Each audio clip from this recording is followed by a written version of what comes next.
Très chers amis, bonjour, Tsaoraim Tovim, bon après-midi, bienvenue sur le Selfie Vitamine.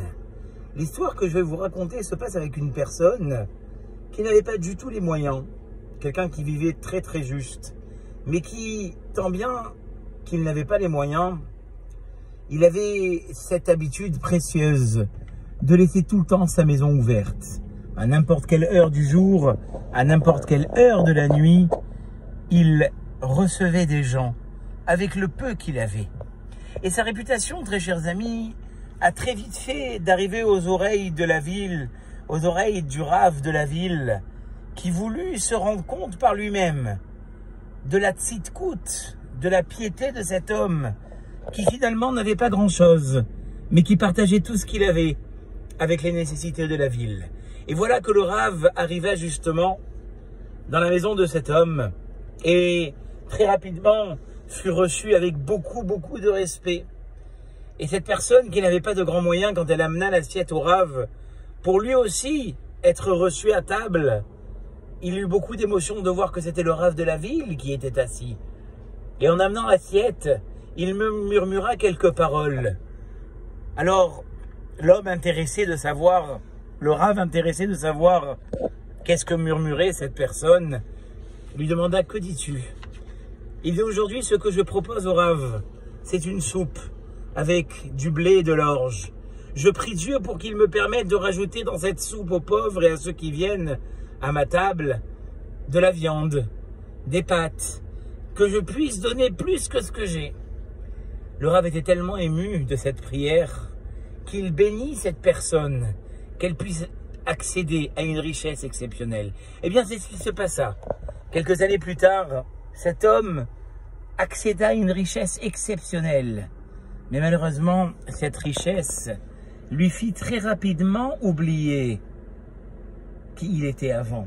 Et cette maison qui était ouverte aux 4 points, devenue très rapidement un palais, une villa exceptionnelle, mais qui, aussi rapidement qu'elle était devenue une villa exceptionnelle, devenue fermée à double tour, et un panneau où on pouvait lire dessus: la soupe populaire ne se sert pas ici, veuillez vous rendre dans les institutions de bienfaisance. C'est-à-dire que cet homme, vous l'aurez compris, très chers amis, à l'accès de sa richesse, était devenu extrêmement radin. Alors, pour pouvoir continuer ses bienfaits, le Rav voulut absolument savoir qu'est-ce qui se passait avec cette personne. Pourquoi cette personne n'avait pas pu rester ce qu'elle était devenue. Elle voulut taper à la porte, mais on lui dit que la personne ne recevait pas comme ça.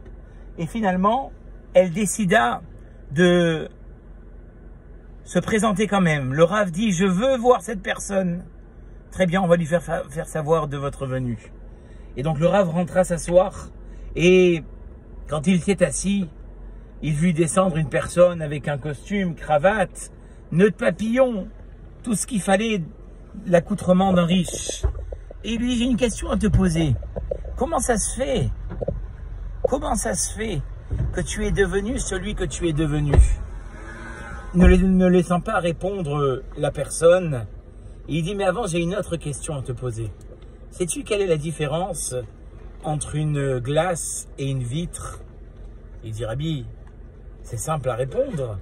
La glace, c'est pour se voir à l'intérieur, et la vitre, c'est pour voir à l'extérieur. Il a dit: mais il y a une différence que tu oublies. La glace, qu'est-ce qui a fait qu'elle est une glace? Eh bien, c'est ce papier d'argent qui fait qu'au lieu qu'on voie à travers, on se voit à soi-même. La vitre, elle n'a pas ce papier d'argent. Eh bien, il a dit: dans la vie, c'est la même chose. Quand on a accès à l'argent, on a très vite fait de ne plus voir ce qui se passe autour de nous, et on se regarde quelque part que soi-même.